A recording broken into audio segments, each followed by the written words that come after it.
Hello students, welcome to Saish coaching classes. और आज हम हिंदी विषय का पाठ क्रमांक 9 रीढ़ की हड्डी, जिनके लेखक जगदीश चंद्र माथुर, इस पाठ का आज हम अध्ययन करने जा रहे हैं। बहुत ही अच्छा पाठ यहाँ पे जगदीश चंद्र माथुर ने हमें अध्ययन करने के लिए दिया है। इस पाठ के माध्यम से एक एकांकिका उन्होंने हमारे सामने रखी है और जगदीश चंद्र माथुर इस एकांकी में एकांकीकार जगदीश चंद्र माथुर ने आज के तत्कालीन समाज में स्त्री शिक्षा के विषय में लोगों की जो विचारधारा है उस पर प्रकाश डालने की यहाँ पे कोशिश किया है और डाला है। उमा जो एक स्त्री है, उमा नाम की एक स्त्री है, उसके द्वारा स्त्रियों की भावनाओं को महत्व दिया गया है। नारी के सम्मान का मुद्दा यहाँ पे उठाया गया है। आज भी हमारे समाज में स्त्री की शिक्षा के बारे में बहुत सारे उल्टे सीधे सवाल किए जाते हैं। स्त्री के सम्मान के बारे में भी बहुत सारे उल्टे सीधे सवाल किए जाते हैं, उस पर उन्होंने प्रकाश डाला हुआ है। सो चलो देखते हैं इस पाठ के माध्यम से हमें वो क्या संदेश देना चाहते हैं। तो आ जाते हैं हम हमारे रीढ़ की हड्डी इस पाठ में, देखते हैं उन्होंने हमें क्या संदेश देना चाहते हैं। उससे पहले कि हम उनका परिचय और पाठ संबंधी थोड़ी बहुत जानकारी यहाँ पे जान लेते हैं, ठीक है। तो चलो आगे आते हैं और देखते हैं कि उनका परिचय जो है, जन्म उनका 1917 में बुलंदशहर उत्तर प्रदेश में हुआ है। उनकी मृत्यु 1978 में हुई है। परिचय: जगदीश चंद्र माथुर जी एक वरिष्ठ साहित्यकार और संस्कृति पुरुष थे। आपने आकाशवाणी में काम करते हुए हिंदी को लोकप्रिय बनाने में महत्वपूर्ण ऐसा योगदान दिया है। आप प्रसिद्ध नाटककार के रूप में प्रतिष्ठित हैं। प्रमुख कृतियाँ: कोणार्क, पहला राजा, भोर का तारा, शारदिया आदि। गद्य संबंधी थोड़ी बहुत जानकारी यहाँ पे दी है, जो भी मैंने आपको शुरू में ही कहा है। प्रस्तुत एकांकी में जगदीश चंद्र माथुर ने स्त्री शिक्षा के महत्व को दिखाया है। समाज के दकियानुसी विचारों पर प्रहार करते हुए लेखक ने नारी सम्मान को महत्व प्रदान किया हुआ है। चलो तो देखते हैं एकांकिका। अभी यहाँ पे उन्होंने स्त्री शिक्षा के बारे में और स्त्री के सम्मान के बारे में इस कथा रूप में हमें यहाँ पे पाठ दिया है। तो बहुत ही अच्छा पाठ है। देखते हैं कि हमारे समाज में आज भी स्त्री शिक्षा को लेकर कैसे उल्टे सीधे सवाल किए जाते हैं और कैसी ये हमारी विचारधारा है। सचमुच अगर जब तक ये विचारधारा नहीं बदलती तब तक हमारा भारत देश आगे नहीं जा सकता है। देखते हैं क्या है।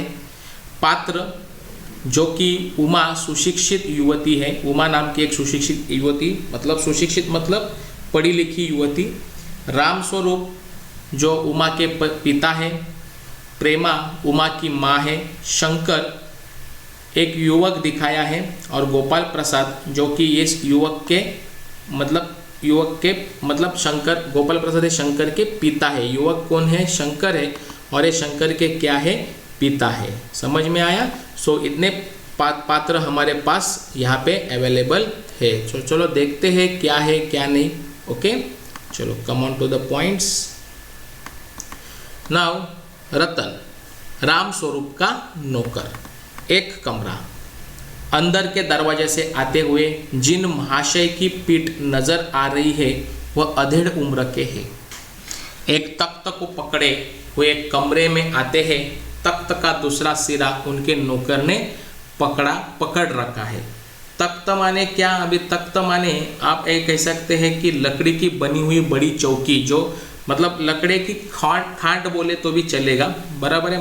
नॉट खाट के तरह नहीं रहते, लेकिन एक सोफा टाइप रहता है, इसीलिए उन्हें हम तख्त कहते हैं, बराबर। तो ऐसे इसे एक नौकर और इन्होंने एक साइड से पकड़े हुए अंदर लेके आते हैं। राम स्वरूप, अबे धीरे धीरे चल, अब तख्त को उधर मोड़ दे। उधर तख्ते रखे जाने की आवाज़ आती है। रतन, बिछा दे साहब। राम स्वरूप, जरा तेज आवाज में। और क्या करेंगे, परमात्मा के यहाँ अक्ल बंट रही थी तो तू देर से पहुंचा था क्या? बिछा दूँ साहब। और यह पसीना किस लिए बहाया है? मतलब वो उसके नौकर को सुना रहा है कि उन्होंने कहा कि बिछा दूँ। पूछते हैं ना तो वो ज़रा थोड़े गुस्से में आकर बोल दिया, अरे बिछा दो, क्यों इतना टाइम लगा रहा है? रतन तख्त बिछाता है, ही हंसता है राम स्वरूप दरी उठाते हुए, और बीवी जी के कमरे में से हारमोनियम उठा ला और सितार भी। ओके, जल्दी जा। रतन जाता है। पति पत्नी तख्त पर दरी बिछाते हैं। ओके, प्रेमा, लेकिन वह तुम्हारी लाडली बेटी उमा तो मुंह फुलाए पड़ी है। राम स्वरूप, क्या हुआ? प्रेमा मतलब कौन? उसकी माँ है, बराबर कि नहीं? जो उमा है उसकी माँ। राम स्वरूप अब बोल रहा है, क्या हुआ? अब प्रेमा, तुम्ही ने तो कहा था कि उसे ठीक ठाक करने नीचे लाना। राम स्वरूप, अरे हाँ, देखो उमा से कह देना कि जरा करने से आए। बराबर है, करने से आए मतलब क्या? जरा ढंग से आए, ऐसा इधर मतलब निकल रहा है, मतलब अच्छे तरह से ढंग की तरह आना। बराबर है, ओके। चलो, ये लोग जरा ऐसे ही है, खुद पढ़े लिखे हैं, वकील है, सभा सोसाइटी में जाते हैं, मगर चाहते हैं कि लड़की ज़्यादा पढ़ी लिखी न हो। रामस्वरूप कहते हैं, हाँ, अभी जो उसे देखने वाले लोग आ रहे हैं वो खुद भी पढ़े लिखे हैं, वकील है, सभा सोसाइटी में जाते हैं, मगर चाहते क्या है? लड़की ज़्यादा पढ़ी लिखी न हो। प्रेमा, और लड़का? रामस्वरूप, बाप शेर है तो लड़का सवा शेर। बीएससी के बाद लखनऊ में ही तो पढ़ता है, मेडिकल कॉलेज में। कहता है कि शादी का सवाल दूसरा है, पढ़ाई का दूसरा। क्या करूं, मजबूरी है। रतन, बाबूजी धीमी आवाज में। बाबूजी बाबूजी धीमी आवाज में। रामस्वरूप दरवाजे से बाहर झांककर, अरे प्रेमा, वे आ भी गए। तुम उमा को समझा देना, थोड़ा सा गा देगी मेहमानों से। हाँ हाँ हाँ, आइए आइए, बाबू गोपाल प्रसाद बैठते हैं। हाँ हाँ, मकान ढूंढने में कुछ तकलीफ तो नहीं हुई? गोपाल प्रसाद खंकार कर, तांगे वाला जानता था, रास्ता मिलता कैसे नहीं? रामस्वरूप, हाँ, लड़के की तरफ मुखातिब होकर, और कहिए शंकर बाबू, कितने दिनों की छुट्टियां हैं? शंकर जी, कॉलेज की तो छुट्टियां नहीं है, वीकेंड में चला आया था। रामस्वरूप, तो आपके कोर्स खत्म होने में तो अब साल भर रहा होगा। शंकर कहता है, जी यही कोई साल 2 साल। रामस्वरूप, साल 2 साल? शंकर, हाँ जी, 1 आध साल का मार्जिन रखता हूँ। गोपाल प्रसाद अपनी आवाज़ और तरीका बदलते हुए, अच्छा तो साफ, फिर बिजनेस की बातचीत हो जाए। रामस्वरूप चौंक कर, बिजनेस? समझ कर, हो अच्छा अच्छा, लेकिन जरा नाश्ता तो कर लीजिए। गोपाल प्रसाद, यह सब आप क्या तकल्लुफ़ करते हैं?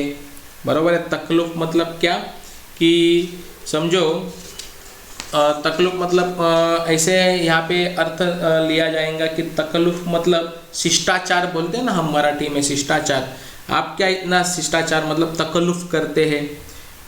रामस्वरूप, तकल्लुफ़ किस बात का? यह तो मेरी बड़ी तकदीर है कि आप मेरे यहाँ तशरीफ़ लाए हैं। ओके, अभी तशरीफ़ तो आपको सब लोगों को पता ही है कि क्या रहता है तशरीफ़ का अर्थ।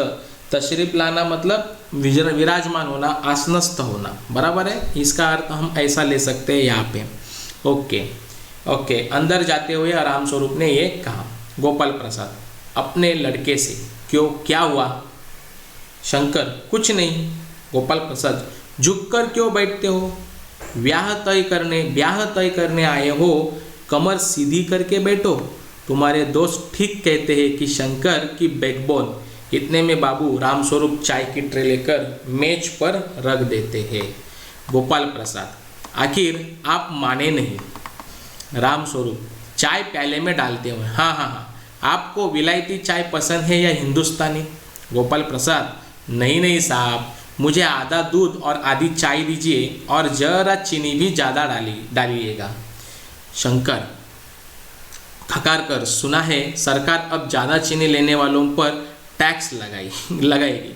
गोपाल प्रसाद चाय पीते हुए, सरकार जो चाहे सो कर ले, पर अगर आमदनी करनी है तो सरकार को बस एक ही टैक्स लगाना चाहिए। राम स्वरूप शंकर को प्याला पकड़ाते हुए, वह क्या? शंकर को प्याला पकड़ाते हुए। गोपाल प्रसाद खूबसूरती पर टैक्स। राम स्वरूप और शंकर हंस पड़ते।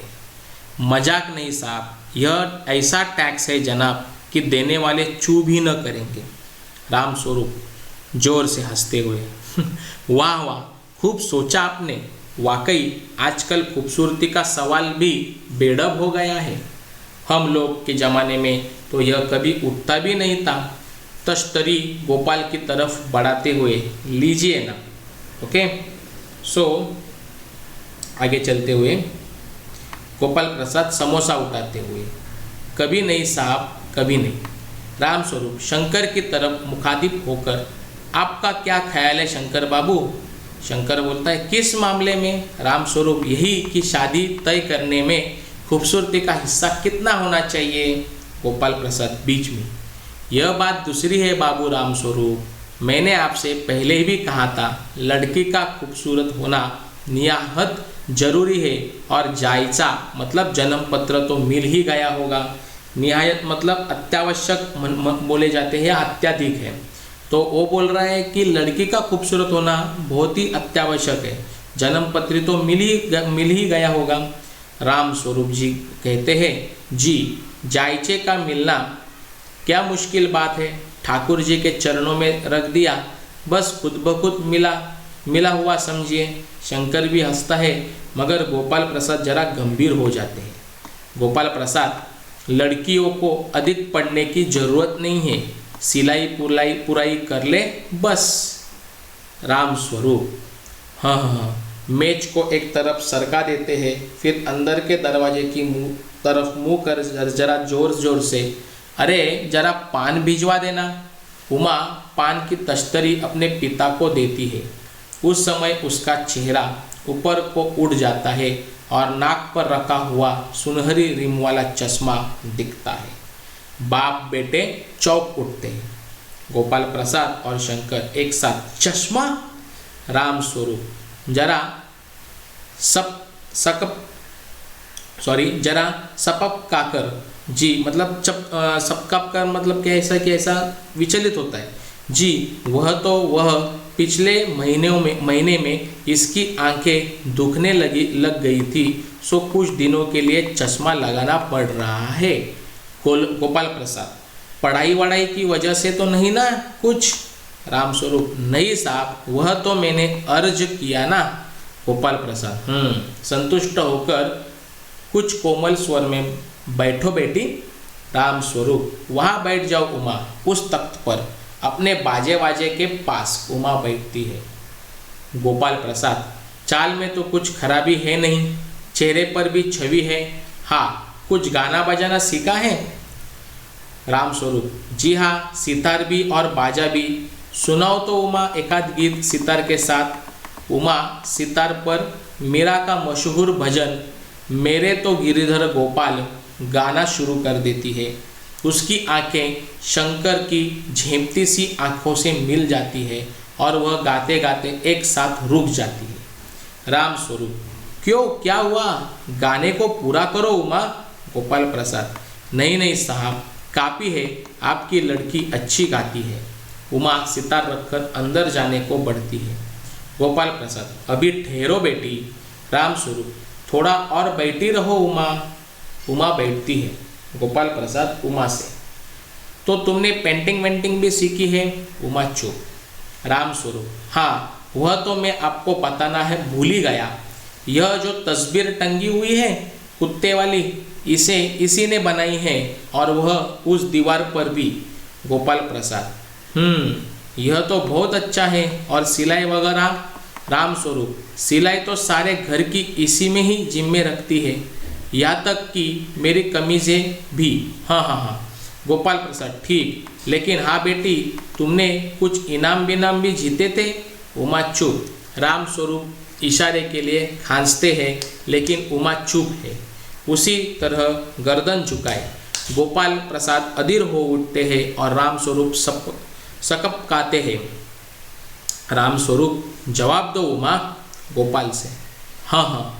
जरा शर्माती है इनाम तो इसने। गोपाल प्रसाद जरा रुखी आवाज में, जरा इसे भी तो मुंह खोलना चाहिए। राम स्वरूप उमा देखो आप क्या कह रहे हैं, जवाब दो ना। उमा हल्की लेकिन मजबूत आवाज में, क्या जवाब दूँ बाबूजी? जब कुर्सी मेज बिकती है तब दुकानदार कुर्सी मेज से कुछ नहीं पूछता, सिर्फ खरीदार को ही दिखला देता है। पसंद आ गई तो अच्छा, वरना। राम स्वरूप चौंक कर खड़े हो जाते हैं। उमा उमा उमा अब मुझे लेने दीजिए बाबूजी। गोपाल प्रसाद ताव में आकर, बाबू राम स्वरूप आपने मेरी इज्जत उतारने के लिए मुझे यहाँ बुलाया था। उमा तेज आवाज में, जी हाँ, और हमारी बेइज्जती नहीं होती जो आप इतनी देर से नाप तोल कर रहे हैं। शंकर बाबूजी चलिए। गोपाल प्रसाद क्या तुम कॉलेज में पढ़ रही हो? कॉलेज में पढ़ी हो? राम स्वरूप चुप। उमा जी हाँ, मैं कॉलेज में पढ़ी हूँ। मैंने बीए पास किया है। कोई पाप नहीं किया, कोई चोरी नहीं की, और न आपको आपके पुत्र की तरह लड़कियों के हॉस्टल में तांग झांक कर कायरता दिखाई है। मुझे अपनी इज्जत अपने मान का ख्याल तो है, लेकिन इनसे पूछिए कि ये किस तरह नौकरानी के पैरों में पड़कर अपना मुंह छिपाकर भागे थे। राम स्वरूप उमा उमा। गोपाल प्रसाद खड़े होकर गुस्से में, बस हो चुका बाबू राम स्वरूप, आपने मेरे साथ दगा किया। आपकी लड़की बीए पास है और आपने मुझसे कहा था कि सिर्फ मैट्रिक तक पढ़ी है। दरवाजे की ओर बढ़ते हुए उमा जी हाँ जाइए, जरूर जाइए, चले जाइए, लेकिन घर जाकर जरा पता लगाइए कि आपके लाडले बेटे की रीढ़ की हड्डी भी है या नहीं, यानी बैकबोन। बाबू गोपाल प्रसाद के चेहरे पर बेबसी का गुस्सा है और उनके लड़के के रुलासापन दोनों बाहर चले जाते हैं। उमा सहसा चुप हो जाती है। भोर का तारा एकांकी संग्रह में से।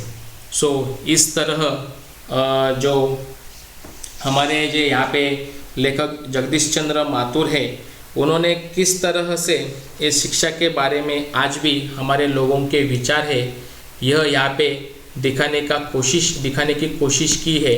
और आज भी हमारे समाज जीवन में स्त्री शिक्षा को लेकर बहुत ही बुरे विचार है।